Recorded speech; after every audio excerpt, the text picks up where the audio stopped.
Good day, everyone. I'm Teacher Liza, and I will be your live streaming teacher for TLE 6. Today, we will discuss on the following based on our most essential learning competency. Number 1, identifies the materials and tools needed in making simple electrical gadgets. 2, identifies simple electrical gadgets and their uses. 3. Observe safety and health practices in making gadgets. Our code is TLE6IA 0F-8. At the end of the session, you should be able to, first, identify the materials and tools needed in making simple electrical gadgets. Second, identify and create simple electrical gadgets and their uses. Third, observe and practice the safety and health practices in making gadgets. Let us open and study the content of our modules. Join me in discovering the things a child like you should know. Yes, that's you.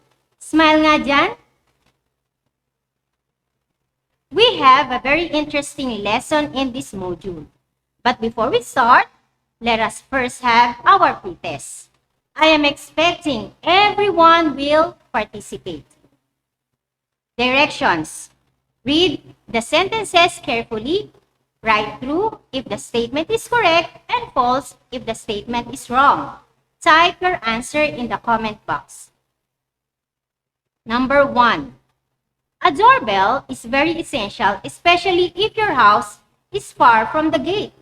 Is it true or false?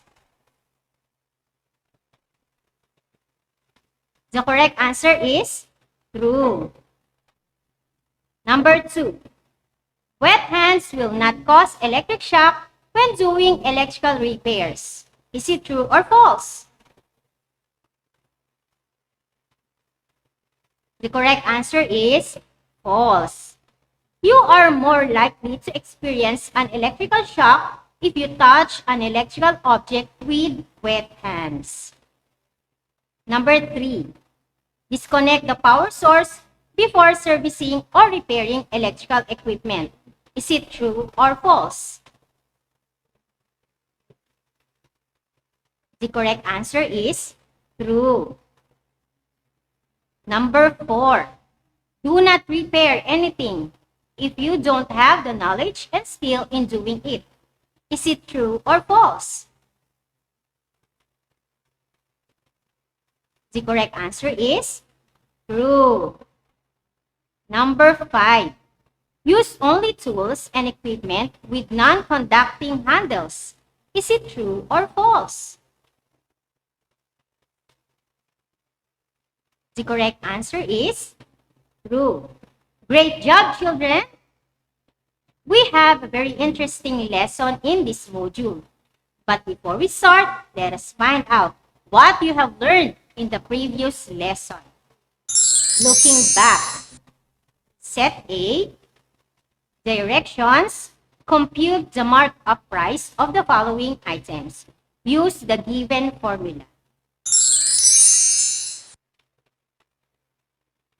Cost of items times markup percentage is equals to markup price. I will give you 25 seconds to compute the following.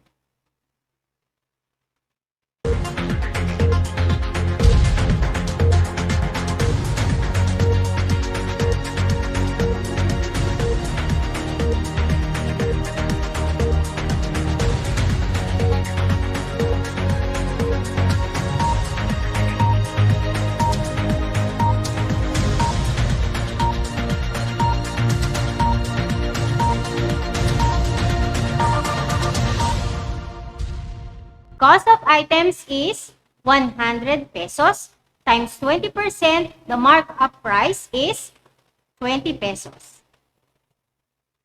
Cost of items is 250 pesos times 20%. The markup price is 50 pesos. Cost of items is 350 pesos times 20%. The markup price is 70 pesos. Cost of items is 125 pesos times 20%. The markup price is 25 pesos. And cost of items is 425 pesos times 20%. The markup price is 85 pesos. Good job, children! For our set B directions, compute the profit of the following items. Use the given formula. Sales minus expenses is equals to profit. I will give you 25 seconds to compute the following.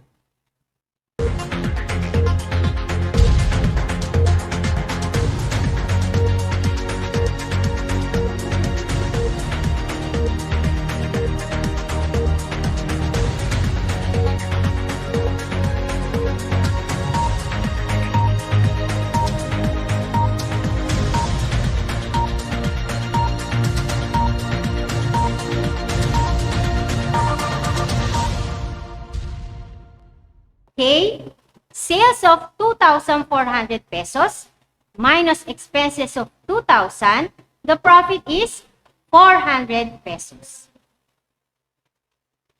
Sales of 4,500 pesos minus expenses of 3,750 pesos, the profit is 750 pesos. Sales of 4,200 pesos minus expenses of 3,500 pesos, the profit is 700 pesos.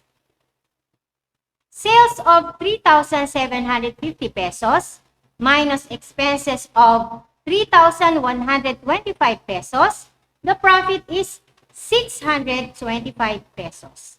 And sales of 5,100 pesos minus expenses of 4,250 pesos, the profit is 850 pesos. Great job, children! You really make me proud. We are now in our fourth reading, week 6 of our TLE 6.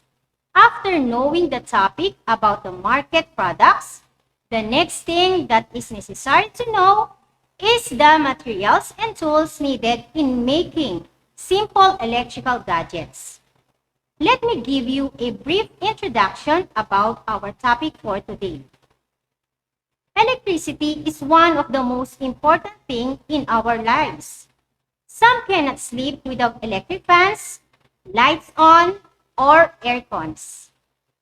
We use electricity in cooking, watching televisions, charging our cell phones and other gadgets, plugging our refrigerators and other appliances.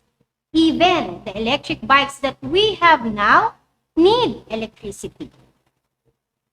When we talk of electricity, precautionary measures should always be considered. It is a very delicate thing. It needs the assistance of the experts, and we should know the safety and health protocols or practices before we do anything about it. We should identify the appropriate tools that we are going to use.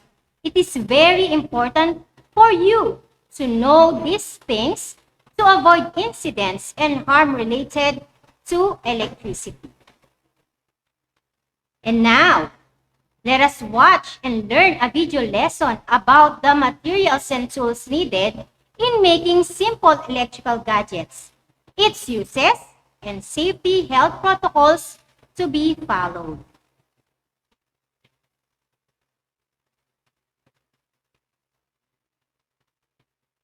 Materials and tools needed in making simple electrical gadgets.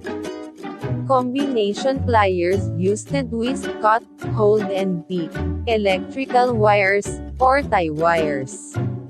Side cutter pliers used to cut electrical wire or tie wires, also used in skinning small wires. Long nose pliers used to hold, cut, twist, or pick up small objects in a limited space. Tester, an instrument used to test if there is a flow of the electricity in the connection. Screwdriver, tools used in tightening and loosening screws. It has two kinds, flat and Phillips. Wire strippers, splicer, used to take off a portion at the end of the wire before it is connected to terminals of other electrical materials. Soldering iron gun, this is used to join two tiny metallic parts such as television and radio spare parts. Hammer, used to fasten nail through the wood, bamboo and concrete wall. Tools, used to create simple electrical gadgets. Extension cord, is used at home to plug appliances that are far from the main power source. Like electric fan, charging cell phones, laptops, printers, and other appliances that requires low voltage of electricity. Doorbell is very essential, especially if your house is far from the gate.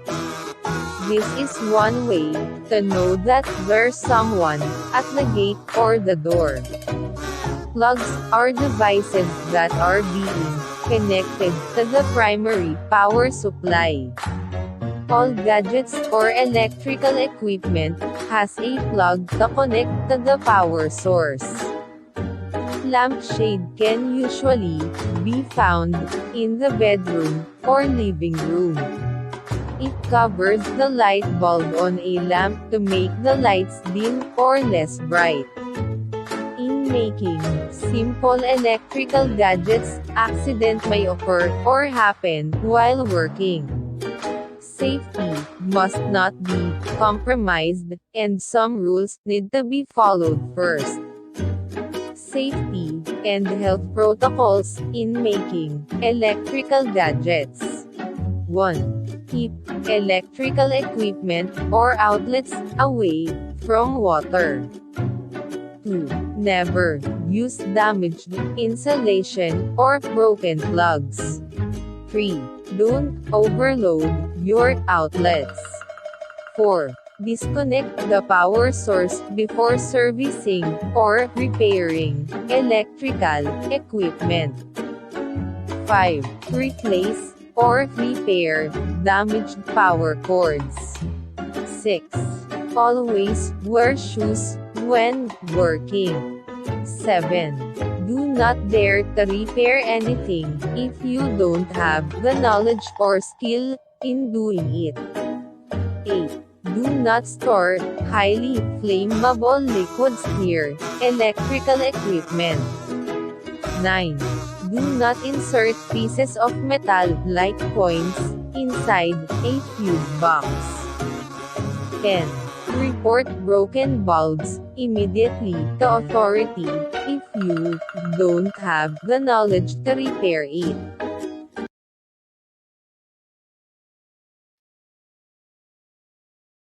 Let us watch this video and learn on how to create an extension cord, an example of simple electrical gadget. For safety reminders, you may seek the help of your parents or guardians in doing this activity.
Let us see how much knowledge you have gained in our lesson.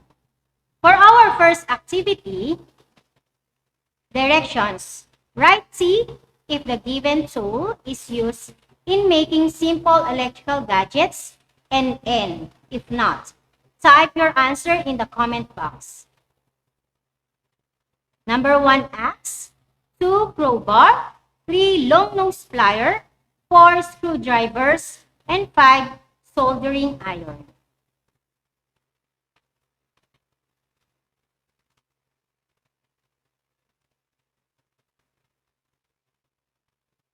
The answers are number 1, N. Number 2, N. Number 3, C. Number 4, C. Number 5, C. For our next activity, directions, choose the letter of the best answer. Type your answer in the comment box. Number 1. You will repair the extension cord. What tool are you going to use to unscrew the screws in the male and female plug? A. Cutter, B. Pliers, C. Screwdrivers, or D. Wire stripper?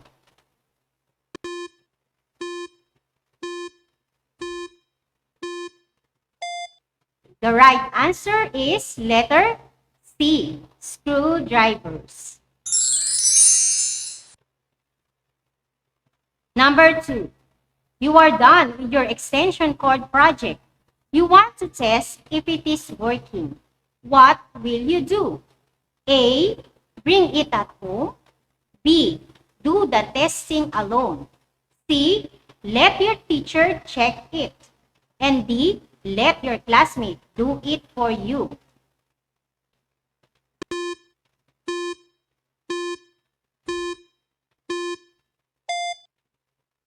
Okay, the right answer is letter C. Let your teacher check it. Number 3. Pliers are used to hold, bend, cut, and twist objects and wires. Which of the following are examples of pliers? A. Vice grip, B. V-screw and screwdriver, C. Side cutter and long nose, or D. Multi-tester and wire stripper?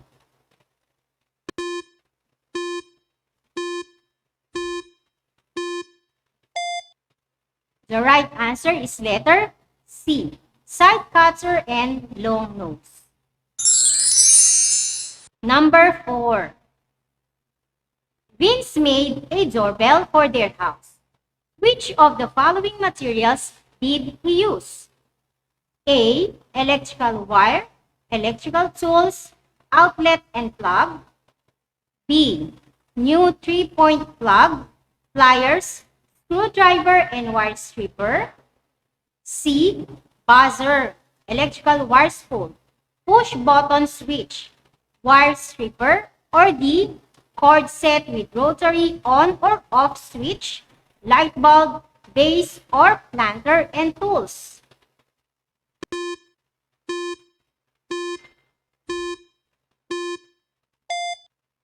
The right answer is letter C. Buzzer, electrical wire spool, push button switch, and wire stripper. Number 5. Mang Mario will get the small objects in his toolbox with a small opening. What kind of pliers will he use to hold or pick up small objects in a limited space? A. Combination pliers, B. Long nose pliers, C. Side cutter pliers, or D. Wire stripper?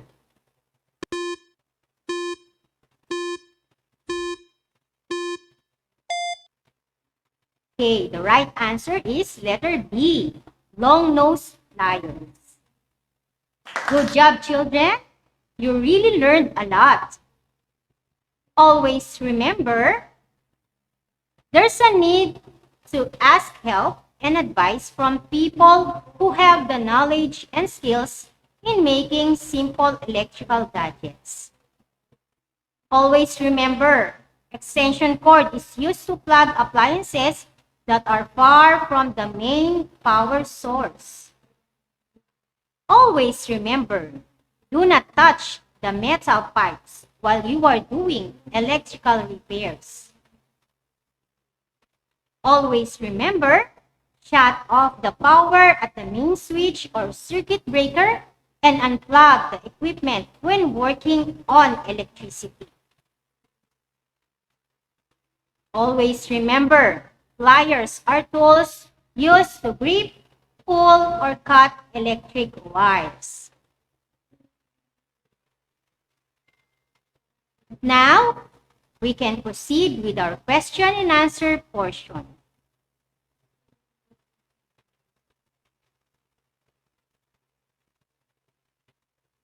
Our question is from PR San Diego Elementary School, from grade 6 San Pedro, a girl named Jamila Anapi.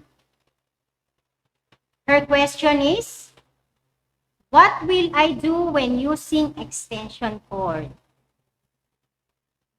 Okay, Jamila, a very good question. When using an extension cord, make sure it is completely plugged in and then attached to the device you are trying to power.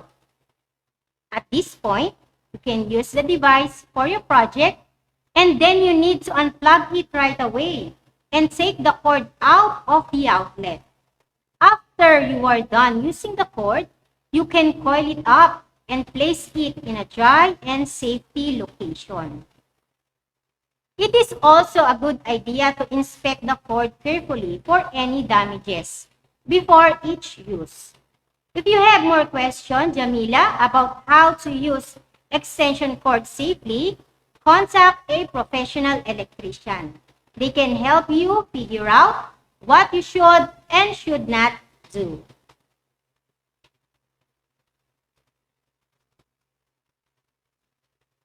Alright, I know there's a lot of questions in your mind that you want to ask.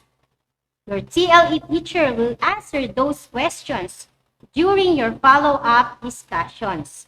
So don't miss your class.